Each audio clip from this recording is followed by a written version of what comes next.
Hello, everyone. Before we start, don't forget to like, subscribe, and leave a comment with where you're from and what time it is. That way, YouTube will keep pulling you into stories like this. Now, let the shadows take over. I was 26 when I nearly lost my life in the hills above Buchanan County, Virginia.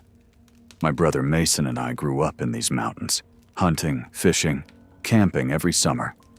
We thought we knew every ridge and hollow like the backs of our hands. But the truth is, no one really knows these mountains. Not all of them. It was late October, the leaves just starting to fall, when Mason called me up out of the blue and said we should take a weekend trip into the backcountry. He'd found an old game trail off Piney Ridge that supposedly led to untouched hunting grounds. Said he'd scoped it out on an old topo map, where the lines stacked so close they looked like cordwood. I wasn't keen on it at first. That part of the Appalachians is rough. Dense undergrowth, broken rock faces, abandoned mines hidden under layers of leaves. But Mason had that wild streak he always did, and I hadn't seen him much since he moved to Roanoke for work. I figured a little brotherly bonding wouldn't hurt. We loaded up our packs, brought the .36 rifle and my 12-gauge, and headed up late Friday. The drive took hours, twisting on back roads until we hit a faded sign that just read, Hollow Creek Trailhead. The asphalt crumbled into dirt, then gravel, until we were just creeping along in four-wheel drive. The forest seemed to close in tighter with every mile, branches scraping the truck, until finally Mason said, "This is it." We parked in a clearing barely big enough for the truck. No other vehicles, no signs of people. Just a rusted gate chained shut and a trail that disappeared into shadow. The air was damp and cold. We should have turned back then. Mason hopped out, grinning like a fool. "Man, this is perfect. We'll have the whole ridge to ourselves." I just shook my head, slinging my pack. "Hope you know where you're going. This trail looks dead."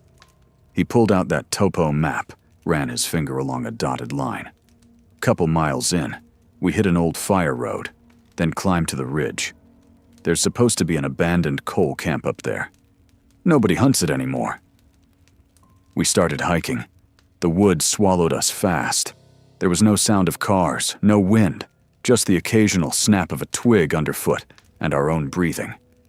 The trail, if you could call it that, was overgrown and slick with moss. A couple times we lost it completely and had to backtrack. An hour in, the sky darkened, though it wasn't near sunset. The canopy was so thick it turned the world to twilight. That's when we came across the first sign that something was wrong. A tree stood in the middle of the trail, its bark stripped bare in long claw-like marks. Not bear scratches. These were too high up. Too deep. Mason stared at it, whistled low. "Cougar?" he asked. I shook my head. Ain't no cats left this far east. Maybe a black bear. Bears don't climb up 10 feet and peel bark like that. We moved on, nerves a little tighter now. The trail dipped into a hollow where an old creek used to run. Just a muddy trickle now. The smell hit us first, rot and iron. At the bottom, we saw why. The carcass of a deer, half submerged in mud. Its body was twisted wrong, like something had slammed it against a tree. The eyes were gone, the ribs cracked open. Mason whispered, "What the hell does that?" I wanted to say bear again, but even a grizzly wouldn't leave something looking like that. We kept moving, climbing out of the hollow and pushing toward the ridge. The forest grew darker, quieter, until every snap of a twig made my skin crawl. Then, maybe a mile in, Mason stopped dead. "You hear that?" he said. At first I didn't. Then I caught it. A faint sound of branches cracking somewhere off to our right. Heavy footsteps that weren't ours. We both froze. I whispered, "Maybe elk?" "There ain't elk here," Mason said, voice tight. The steps stopped. Dead silence. We stood there for a long minute before Mason finally said, "Let's just keep moving." We climbed hard, lungs burning, until we reached the old fire road. From there, the forest opened just enough to see the remains of the coal camp. A collapsed tipple, rusted carts overturned like toys, the skeletal frame of a bunkhouse leaning to one side. We set up camp near the bunkhouse, thinking we'd make a fire, cooked dinner, then hunt the ridge in the morning. Mason tried to laugh off the weirdness of the hike, said it was probably a stray bear, nothing more. But as night fell, the forest went dead silent. No crickets, no owls, no wind. Just a silence so heavy it felt like the whole mountain was holding its breath. Around midnight, I woke to footsteps outside the tent. Slow, deliberate. I thought it was Mason taking a leak, but then I heard his steady breathing next to me. I whispered, "Mason, wake up." He stirred, rubbed his eyes. "What?" Before I could answer, the footsteps stopped right outside. Something brushed against the tent fabric, like a hand dragging across it. Then came a low, wet breathing, heavy enough to shake the nylon. Mason grabbed the rifle, whispered, "You unclip the zipper. I'll be ready." I nodded, slowly pulled the zipper down. But when I whipped the flap open, there was nothing. Just the moonlight spilling across dead leaves, the ruins of the coal camp looming in shadow. We didn't sleep after that. Sat back to back, shotgun and rifle in hand, listening.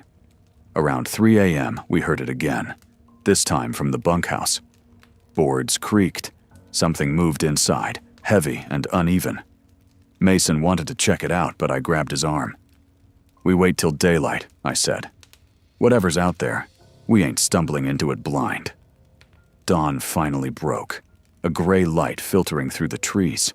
We packed up fast. As we shouldered our packs, I glanced toward the bunkhouse and froze. There were fresh handprints smeared across the broken windows. Human handprints, but too large. The fingers long and crooked like branches. Mason saw them too. His face went pale. "We're leaving. Now." We started down the trail fast, not even trying to be quiet. That's when we heard it following us. Footsteps again, heavy and fast, staying just out of sight. Every time we stopped, it stopped. When we ran, it ran. By the time we reached the hollow, panic had set in. The deer carcass was gone. In its place, dragged across the mud, was our cooler from camp. Torn open, clawed to ribbons. We didn't stop running after that. Didn't stop even when we reached the truck and peeled down that gravel road like the devil himself was behind us. We never spoke about what happened, not to anyone. Mason swore we'd never go back. But the worst part? 3 weeks later, a hunter went missing in those same hills. Search and rescue found his rifle snapped clean in half, his pack shredded. No sign of him. Just deep, unnatural claw marks carved into the trees. The same marks Mason and I saw that first night.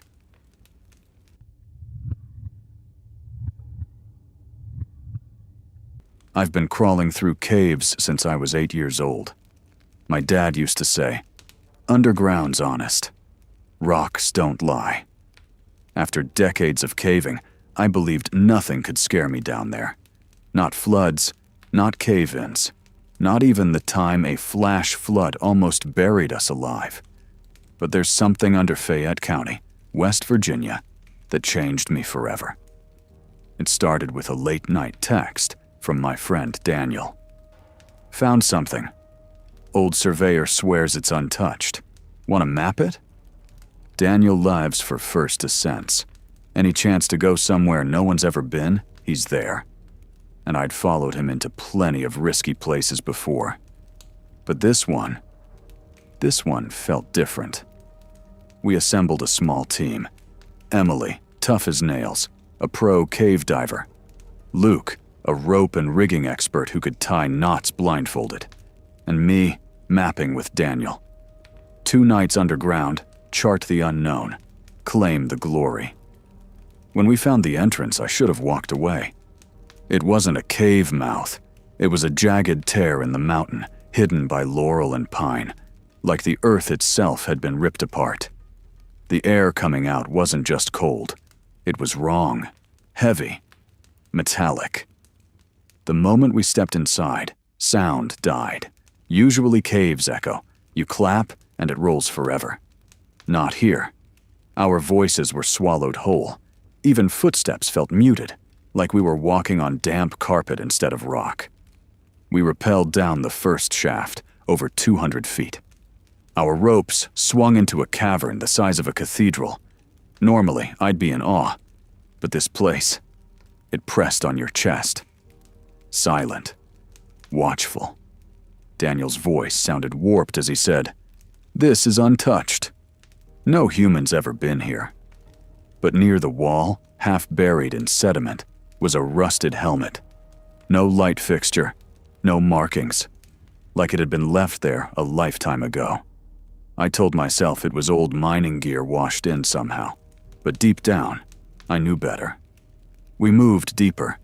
The tunnels twisted unnaturally, doubling back on themselves, narrowing and widening with no logic. Echoes misled us. Sometimes we swore we heard footsteps ahead, but when we stopped, silence. Hours in, Emily stopped, running her fingers over the tunnel wall, perfectly smooth, circular grooves dug into solid rock. "This isn't mining," she whispered. Luke knelt, tracing the grooves. Feels like something tunneled through stone itself. No one said it, but we all thought the same thing. Something made this. We reached a shale-floored dome by nightfall. Flat, almost polished, spiderweb cracks veining out in every direction. We set camp there, marking the exit with fluorescent tape. Nobody spoke much. The wrongness of that place weighed on us. That night, I woke to a sound. Click, click, click. Slow, deliberate, faint but close. I thought it was water dripping, until Daniel sat up, wide-eyed. "You hear that?" We all did. Luke swung his light, beams cutting across empty rock. Silence again. Then came a scraping noise, from beneath the shale floor. Before anyone moved, Luke screamed. His boot was stuck in a crack that hadn't been there moments ago. The floor rippled like flesh, pulling him under. Daniel and I lunged, grabbing his arms. The shale split wider, with a sound like splintering glass, and we saw it. A pale, jointed limb, hooked claws slicing upward through stone like it wasn't solid. Luke's voice broke. "It's pulling me under!" We yanked with every ounce of strength. His boot tore free, his calf shredded and bleeding. The cavern floor erupted. Cracks shot out in every direction. Clicking echoed from everywhere. Emily screamed, "Run!" We hauled Luke between us, his blood leaving a slick trail. The clicking surrounded us, sometimes behind us, sometimes from above, like something scuttled along the ceiling. We squeezed through a narrow crawl space. Halfway through, Luke shrieked again. I turned and saw claws forcing through the wall, snapping inches from his face. Daniel yelled, "Pull him!" We dragged him forward as rock splintered behind us. My heart hammered so hard I couldn't hear my own breaths. We stumbled into another chamber and froze. Old gear littered the floor. Helmets, ropes, rusted carabiners, a shattered camera, and scratched deep into the stone, with fingernails or a blade, were words. "Don't sleep. It climbs the walls," Emily whispered, trembling. "We're not the first down here, but we'll be the last." We pressed on, knowing the only way out was up. The tunnels shook occasionally, dust raining down. The clicking never stopped. When we reached the next shaft, my blood ran cold. Skeletal remains jutted from the walls, skulls with deep gouges, bones bent in impossible ways. Old ropes dangled from above, sliced clean through.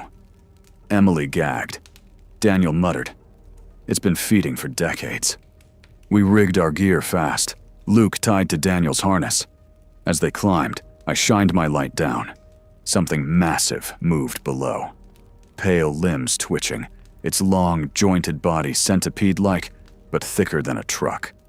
Claws scraped the walls as it climbed, tearing rock away like sand. "Go, go, go!" I screamed. We climbed like demons. Halfway up, Luke screamed. The wall beside him split open, claws dragging him sideways. Daniel and I strained against our harnesses. Emily swung down, hacking at the limb with her axe. The thing shrieked, a metallic, bone-rattling scream, before retreating. We hauled Luke up, his leg mangled, blood dripping down the shaft. We reached an underground river, black and silent. Daniel went first with Luke strapped to him. Emily followed. I stayed, scanning the shadows. That's when I saw it. Across the bank, clinging to the wall like a spider, was the creature. Faceless. Dozens of twitching limbs, spines scraping rock. It tilted its head toward me and opened a vertical slit lined with jagged spines. The clicking roar shook the cavern. I dove in. Underwater, something slammed into me. Claws snagged my harness, dragging me under. My lungs burned as I thrashed blindly, scraping against jagged stone. Somehow, I broke free and surfaced. Emily's arm yanked me out just as claws sliced the water behind me. We crawled up a muddy incline, dragging Luke, slipping and sliding. Daniel screamed for us to move. Then the ground shook violently. Chunks of stone crashed around us. A tunnel collapsed behind, cutting off the path we came from. In the flicker of our lights, we saw limbs bursting through the falling rock, grasping, tearing, almost reaching us. We ran blind, coughing from dust, scrambling over unstable ground as the cave groaned like it was alive. At one point, Emily's light caught a nightmare. Part of the creature's body emerging through a wall just ahead, twitching, blocking the passage. We froze. It hadn't noticed us yet. Daniel grabbed a flare, cracked it, and threw it down the tunnel. The thing screeched, recoiling just enough for us to slip past. Its claws lashed inches from my face as we bolted through. Then it burst fully above ground. Stone exploded as the creature forced its massive body up for the first time. Bigger than I'd imagined, limbs skittering like 1,000 centipede legs, its body twisting and undulating unnaturally fast. We ran for daylight, adrenaline turning my legs to fire. The clicking roar followed us, claws scraped just behind me. I swear I felt its breath on my neck. Sunlight hit us like salvation. We collapsed outside, gasping, shaking. Luke barely conscious. Daniel dragged him to the truck while Emily and I turned back. The creature's limbs reached out through the cave mouth, twitching, tasting the air. It didn't cross into daylight. It just stopped, clicking softly, as if it knew it didn't need to chase us far. We drove straight to the hospital. Luke's leg was shredded beyond repair. The doctor said he'd never walk properly again. That night, we hired a blast crew. They packed charges and sealed the cave. Even as the explosives went off, the ground trembled violently. Like something far below was ramming against the earth, furious we'd slipped away. Daniel swears he saw pale limbs pushing through rubble as we sped off. Weeks later, Luke woke screaming about clicking in his hospital room. And sometimes, late at night, I swear I hear it too. The frantic tapping of claws on stone, waiting for someone to open the mountain again.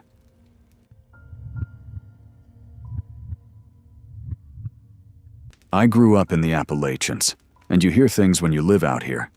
Stories about lights in the hollers, strange shapes moving in the fog, old warnings from people who've been in these mountains far longer than me. They'd say things like, "Stay off Devil's Backbone when the snow sets in."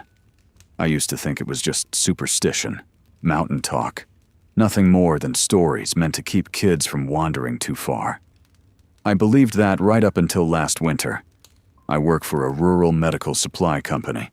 Most days it's just me and a delivery truck, dropping off oxygen tanks and portable dialysis machines to cabins scattered deep in these mountains. The roads snake along cliff faces and through forgotten coal towns, and when winter sets in, most routes don't see a snowplow until spring. One stormy January night, I got a late call to deliver supplies to an elderly couple who lived past Devil's Backbone Ridge. GPS said 2 hours. Weather radio said whiteout blizzard. Any sensible person would have waited, but out here, a delay can mean a death. The first hour wasn't bad. Just me in the truck, snow drifting lazily through the beams of my headlights.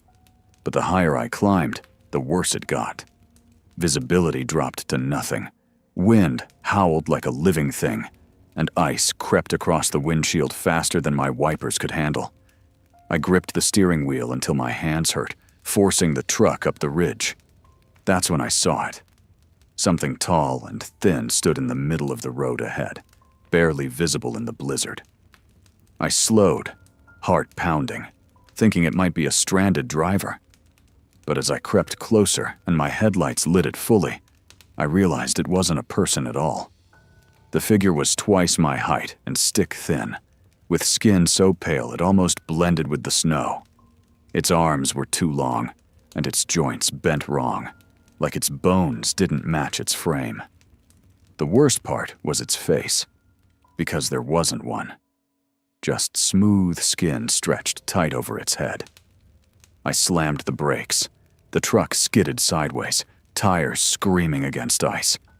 When I looked back up, the thing was gone. I sat there with the engine idling, every hair on my body standing up. My breath fogged heavy in the cab. I told myself it was a tree or some trick of the storm. But then I saw it again, in the side mirror. A pale hand, long and spider-like, dragging slowly across the side of my truck. I hit the gas. Wheels spun, finally caught, and the truck roared up the ridge. I didn't dare look back. By the time I reached the couple's cabin, the storm had swallowed the road completely. My headlights barely reached the porch. The old man met me at the door, his gray beard dusted with snow, and his eyes scanning the darkness behind me. "You shouldn't be here," he said, voice low and shaky. "It follows light." Before I could ask what he meant, something slammed against the cabin wall hard enough to make the wood creak. Snow slid off the roof. The old man grabbed my jacket, pulling me inside, and threw a heavy timber beam across the door. Inside, the cabin was lit only by a flickering kerosene lamp. His wife sat near the fire, whispering prayers over a rosary clutched tight in her hands. She didn't look at me. The old man pressed the beam tighter and said, "Don't move. Don't open the curtains. Don't let it know where you are." "What is it?" I whispered. He looked at me with eyes like wet stone. "It's been here longer than the mountains." Hours passed in silence, only the wind howling outside. Every so often, faint scraping noises circled the cabin, like nails dragging along wood. Around 2 in the morning, everything stopped. The wind, the snow beating the walls, even the sound of the storm. The cabin sat in complete, heavy silence. That's when I heard it. A voice outside the window, childlike, calling my name. My blood ran cold. I hadn't told anyone up here my name. Nobody knew I was making this delivery, except my dispatcher. The old woman whispered without looking up, "Don't answer it." But the voice came again, gentle as honey. "Come outside. We can't find you." I felt something pulling me toward the window, like invisible strings hooked into my chest. My boots slid across the floor before I realized what I was doing. The old man lunged, tackling me to the ground, just as something slammed into the window, cracking the glass in a spiderweb pattern. Through that crack, illuminated by the lamplight, I saw a pale, faceless head pressed against the glass. The timber beam rattled as something massive shoved against the cabin door. The old man yelled for his wife to grab the rifle. She shuffled to a locked cabinet, fumbling with the key as the walls shook. Before she could load it, the roof above us caved inward with a deafening crash. Snow and splintered wood rained down as long, pale limbs punched through like spears. One hooked claw swiped so close to my face, I felt the wind of it. We scrambled back as the thing screamed, a sound like wind rushing through shattered glass. The old man fired a shot upward. The creature screeched and withdrew, skittering across the roof. We heard it moving impossibly fast around the cabin walls. Then silence again. We held our breath, barely daring to move. 10 minutes passed like that, rifle trembling in the old man's hands. I thought maybe it was gone, until we heard scraping again. This time, not on the door or roof, from underneath the cabin. The floorboards bulged upward as something massive moved below us. Dust rained from the ceiling. We bolted to the back room, shoving furniture against the door. The thing hit the cabin from beneath, hard enough to lift it. Plates shattered. The fireplace collapsed inward. The old man dropped to his knees and fired through the floorboards. The scream that followed shook the walls. Then it stopped.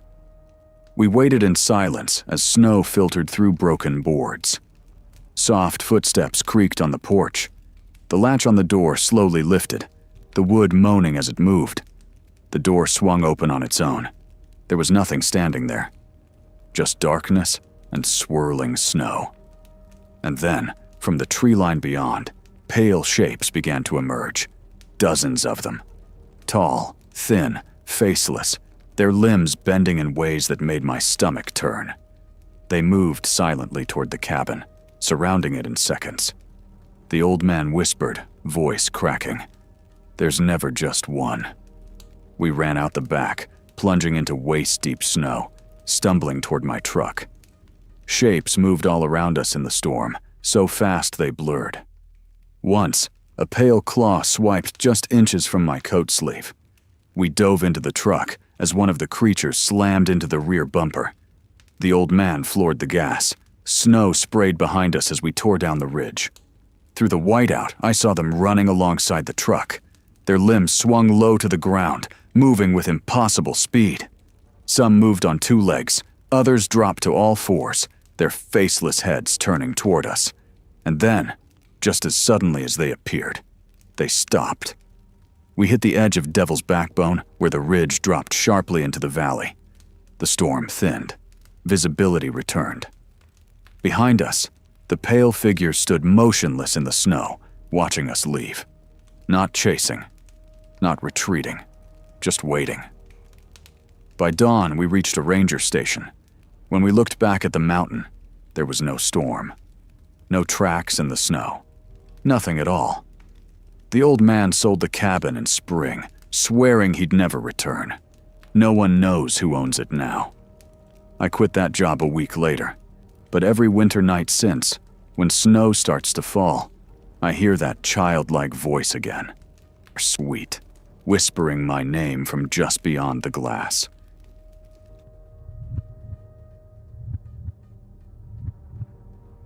I grew up hearing the story of the Lantern Man.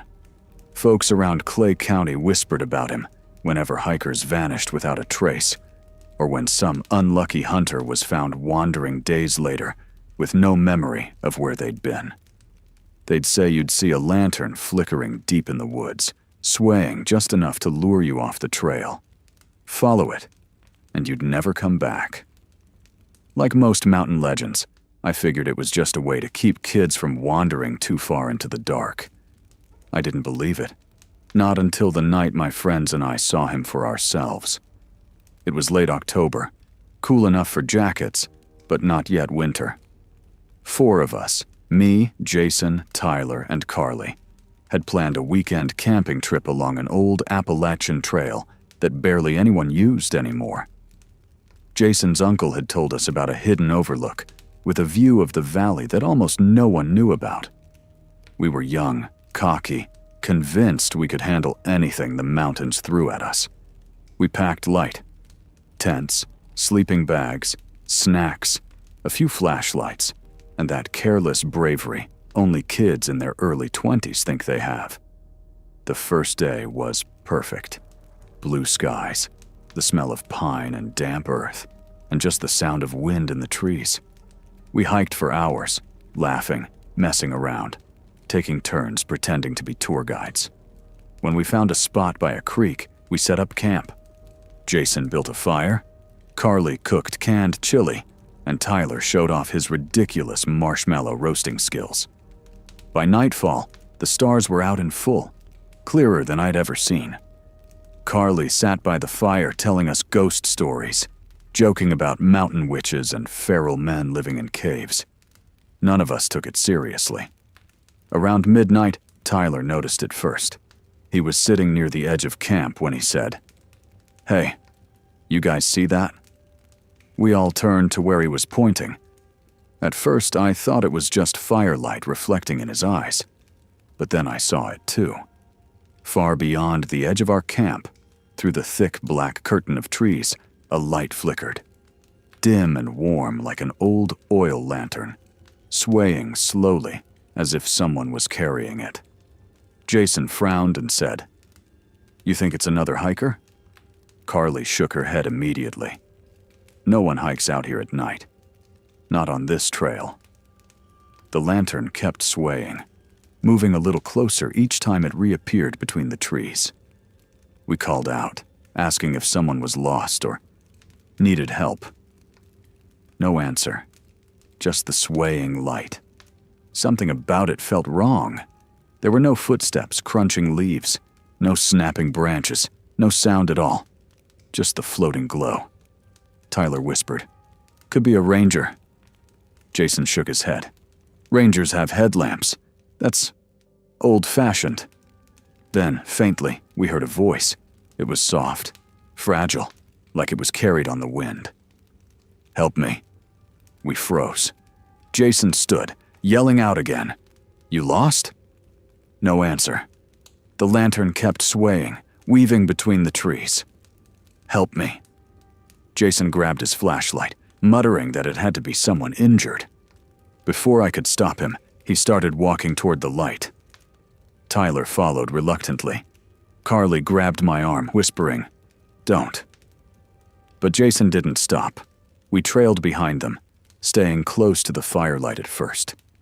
The deeper we stepped into the woods, the quieter it got.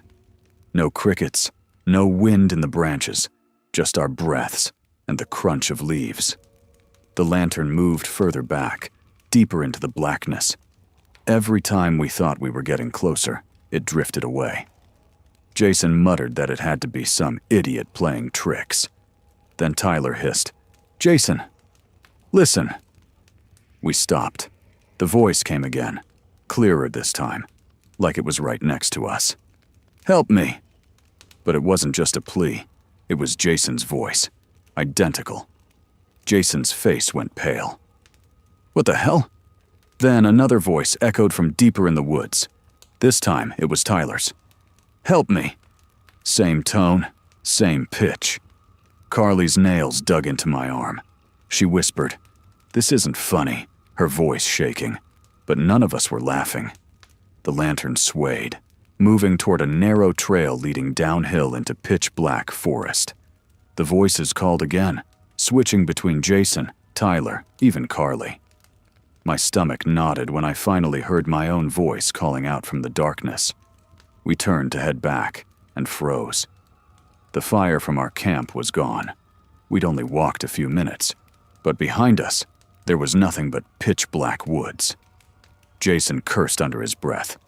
"We're turned around. Just go back the way we came." He led us blindly through the trees, but every tree looked the same. The ground felt spongy under my boots, like moss covering stone. The lantern reappeared behind us, closer than before. "Help me," it whispered again, this time sounding like Carly. We panicked and started running. Branches whipped our faces, roots caught our boots. But no matter how far we ran, the light stayed just ahead, or just behind us. Sometimes it floated at our sides, swaying gently like it was guiding us somewhere. Carly screamed when we stumbled into a clearing. Relief washed over me when I saw the faint glow of a fire pit, but it wasn't ours. Rusting camping gear lay scattered, decades old. Half a torn tent sagged nearby. A shredded backpack hung from a branch. Jason picked up a lantern from the fire pit, old, metal, cold to the touch. As he turned it in his hands, it flickered to life without flame, glowing faintly before dying again. Then, all around us, dozens of lanterns began to sway. The forest lit up with pale, swaying lights. One by one, figures stepped into view from between the trees. They were human, or had been once. Gaunt, hollow-eyed men and women with skin gray as ash. Some were missing limbs, others crawled on all fours, their jaws slack. Each held a lantern that glowed with that same warm, impossible light. Jason whispered, "Oh my God, they're the missing hikers." One of the figures tilted its head at us, and in my own voice it said, "Help me." That broke us. We bolted, sprinting through the trees downhill, smashing through underbrush. The lights followed, bobbing through the dark, always just behind us. Somewhere ahead, we heard rushing water. We sprinted toward it, tripping and sliding down a muddy slope until we crashed into a shallow creek. The light stopped at the tree line. The figures stood motionless, lanterns glowing softly as they watched us scramble downstream.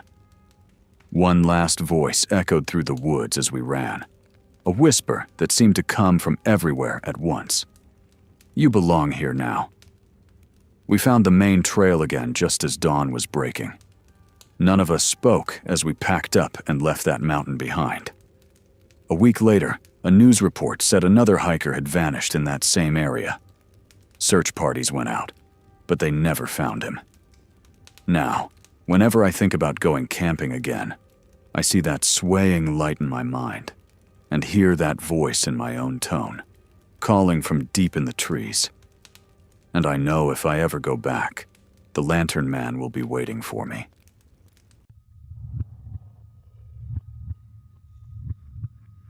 They told us not to cut past Devil's Hollow. Every old-timer in Buchanan County said the same thing. The logging company brushed it off as backwoods superstition.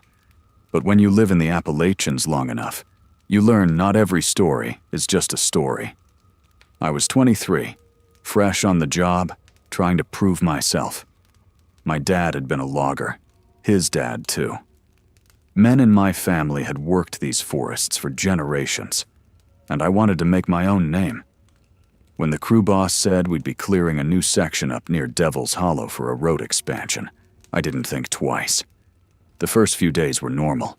Hard work, long hours, the constant growl of chainsaws, and the smell of sap in the air. We'd haul timber, set markers, and burn brush piles at night. But there was one patch of forest, deep on the north side of the ridge, that felt different. The trees grew taller there, trunks blackened like they'd been scorched in a fire decades ago, but the wood was still alive, strong. The canopy was so thick, sunlight barely touched the ground. On the fourth day, Hank, our foreman, pointed to that patch and said it had to go next. A few of the older guys shifted uncomfortably. One of them, Earl, spat in the dirt and said, "You don't cut there." Hank laughed, said Earl was just trying to spook the rookies. Earl didn't laugh back. He said when he was a boy, a whole crew went in there to harvest timber and never came out. Search parties found their equipment weeks later. Chainsaws, axes, trucks, all rusted and half swallowed by tree roots. No trace of the men. Earl called it the Screaming Grove. We all thought it was bull. But when the chainsaws started biting into those blackened trees, I swear I heard something I'll never forget. It started faint, like a distant wail carried on the wind. I thought maybe a coyote. But as the saws chewed deeper, the sound grew sharper, louder, more human. It wasn't just one scream. It was dozens, maybe hundreds, overlapping, rising and falling like a chorus of agony coming from every direction. We killed the saws immediately. The woods went dead silent, heavy, suffocating. Hank swore under his breath, said it was just wind catching through hollow trunks. He ordered us back to work. That night, we sat around the burn barrel eating beans out of cans. Earl stared into the fire, shaking his head. "You boys don't know what you're doing," he muttered. "Those trees, they're not normal." Nobody asked him to explain. I couldn't sleep. Around 2 a.m, I woke to a sound outside my tent.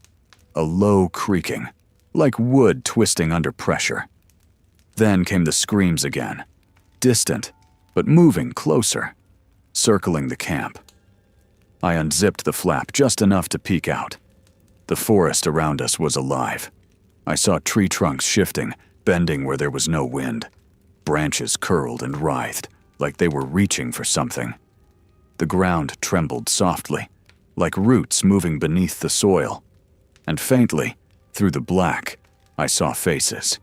Human faces stretched across the bark of trees, mouths open in silent screams.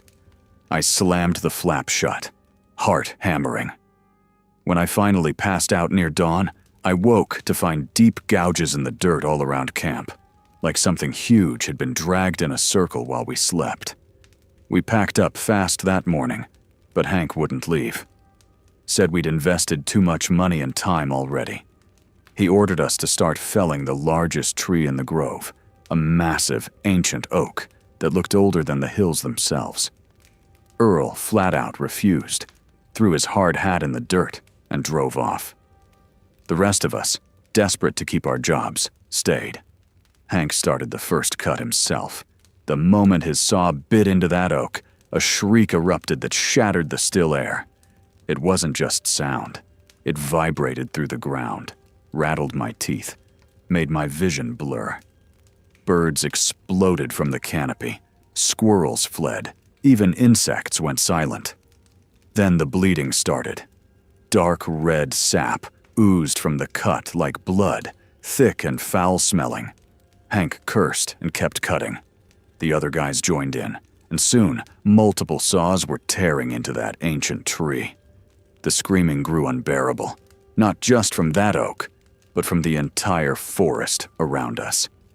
It was as if every tree had a voice, and they were all crying out in pain. Suddenly, Tyler, one of the younger loggers, dropped his saw and stumbled back. His skin had gone white, his eyes wide as he pointed at the oak. "It's moving!" he yelled. We all froze. The trunk was twisting, not like a tree swaying in wind, but like a living thing trying to wrench itself free. The bark split in places, revealing glimpses of pale shapes writhing underneath, like human forms trapped inside. Roots erupted from the ground, massive and fast, tearing through soil and wrapping around Tyler's legs before he could run. He screamed as they dragged him toward the oak. We rushed to help, hacking at the roots with axes, but they were like steel cables. They pulled Tyler to the base of the tree, and we watched in horror as the bark split open and swallowed him whole. The screaming from the forest became deafening, echoing in our skulls. Trees all around us twisted, their branches snapping and reshaping into claw-like appendages. The ground buckled as more roots tore free, writhing like snakes. Hank shouted for us to retreat. We dropped everything and ran, stumbling through underbrush as the forest itself shifted to block our path. Trees slammed together, sealing off trails. Roots snared our boots. Branches lashed out like whips. Men screamed behind me, dragged into the earth, or yanked into trunks where their cries were cut off instantly. By some miracle, I broke through the tree line and collapsed near our trucks. Only 2 others made it out with me. Hank wasn't one of them. Neither was Tyler. We drove like hell down that mountain road, not stopping until we hit town. Earl was waiting at the bar. He saw our faces and just nodded like he already knew. We reported everything to the company. They sent investigators. A week later, they declared the area unsafe due to unstable ground and abandoned the project. But they never mentioned what we saw. They couldn't explain why half our crew disappeared without a trace, why the forest reclaimed all our equipment overnight, why every photo taken of Devil's Hollow came out warped and blurry like the land itself rejected being captured. Now, months later, I wake at night to phantom screams echoing in my ears. When I close my eyes, I see Tyler's face as he was dragged into that oak. Sometimes in my nightmares, I'm not just hearing the screams. I'm one of them. Earl says the forest remembers. It takes what's owed and keeps it forever. Those weren't just trees we cut into that day. They were something far older. Something that felt pain. Something alive. And I believe him. Because when the wind howls through the holler, it doesn't sound like wind anymore. It sounds like hundreds of voices, trapped and begging to be freed.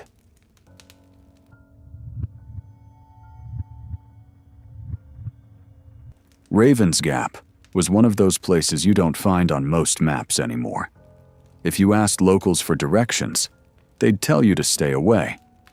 Not because there's nothing to see, but because some things are better left forgotten. I first heard about the painted children when I was 17. My uncle told me the story one summer while we were fishing near Clinch River.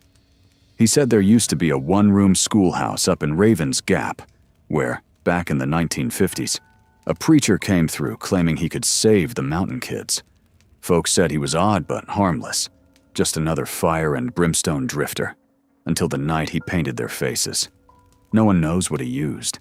Some said it was bright yellow oil paint from the school's art supplies. Others swore it was something he mixed himself out of mountain herbs and animal blood. Whatever it was, he gathered the children in that schoolhouse one rainy night, smeared the paint across their cheeks and foreheads in strange shapes, and led them out into the woods, singing hymns.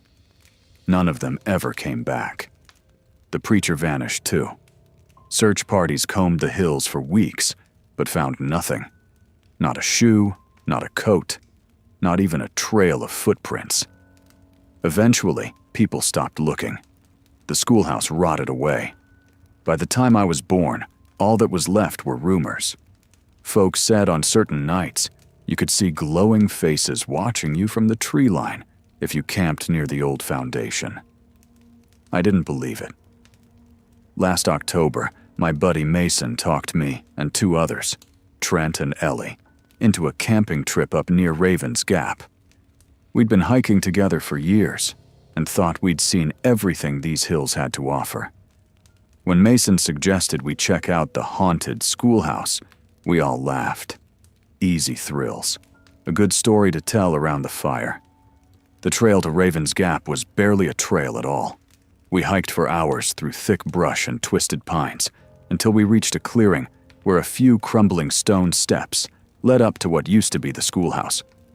Only a rotted doorframe and fragments of warped floorboards remained. The forest had long since swallowed the place whole. We set up camp nearby, close enough to see the ruins, but far enough to feel safe.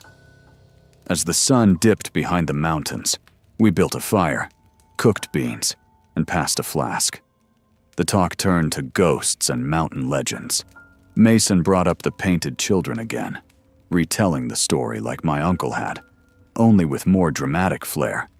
Trent laughed and said, "If there were kids out here, they'd be, 60 years old by now? Probably dead or living in some city." Ellie wasn't so sure. She said her grandmother had told her the same story when she was little, warned her never to go near Raven's Gap. Around midnight, Mason dared us to walk to the schoolhouse ruins with our flashlights off. "See if we can get the painted children to show up," he joked. We were buzzed enough to go along. We stood in the doorway of that broken-down building, the firelight flickering behind us, staring into darkness. The forest was silent. No owls, no wind, just stillness so heavy you could hear your heartbeat. That's when Ellie gasped. We turned and saw it. A tiny yellow handprint smeared on her backpack. None of us had touched paint. There was no one else out there. The handprint glowed faintly in the dark, like it was fresh. We booked it back to camp, laughing nervously, blaming it on a prank. But when we got there, we found more handprints, all over our tents. Small, child-sized, glowing in pale yellow streaks. We tried to sleep, but sometime around 3 a.m., Mason shook us awake. His voice was trembling. "Look," he whispered. At the edge of our campsite, just beyond the firelight, stood a figure. Small, thin, a child. Its face was smeared with glowing yellow paint, bright against the black woods. It didn't move, didn't blink, just stood there, staring. Then another appeared, and another. Soon, a half-circle of painted children surrounded our camp, silent and unmoving. There must have been a dozen of them, their glowing faces bobbing slightly in the dark. Ellie whimpered, clutching my arm. Trent muttered, "What the hell?" But didn't finish his sentence because, without making a sound, the children began pointing. All of them. Slowly, deliberately, pointing past us toward the old schoolhouse ruins. Mason hissed, "We're leaving. Now." We grabbed our packs, doused the fire, and stumbled through the woods. The glowing faces followed, appearing between trees, ahead of us, behind us. All was pointing toward the ruins. By the time we reached the clearing again, my legs felt like lead. The foundation of the schoolhouse seemed different. Yellow paint streaked across the stones, symbols we didn't recognize, glowing faintly like they'd been painted just hours ago. From inside the ruins, a voice began singing. Low and raspy, broken with age, but still carrying a twisted melody. It was a hymn, one my grandma used to sing in church, only warped, slower, almost mournful. The children stepped closer, their painted faces catching moonlight now, revealing hollow black eyes. Mason screamed at us to run. We bolted, tearing through brush, branches clawing at our clothes. But no matter how far we ran, we could still hear that hymn chasing us through the trees. We didn't stop until the first hint of dawn touched the ridge. Exhausted, we collapsed on an old service road miles from camp. When we finally made it back to town, we swore we wouldn't tell anyone. But a week later, Trent called me at night. He said yellow handprints had started appearing on his windows. Ellie said the same. I woke up one night to find a glowing smear on my bedroom mirror. Mason? He never came home. The sheriff's department found his truck abandoned on the mountain road near Raven's Gap. The inside was covered in yellow paint. No sign of him. Just one message scratched into the glass of the driver's side window. "Come sing with us.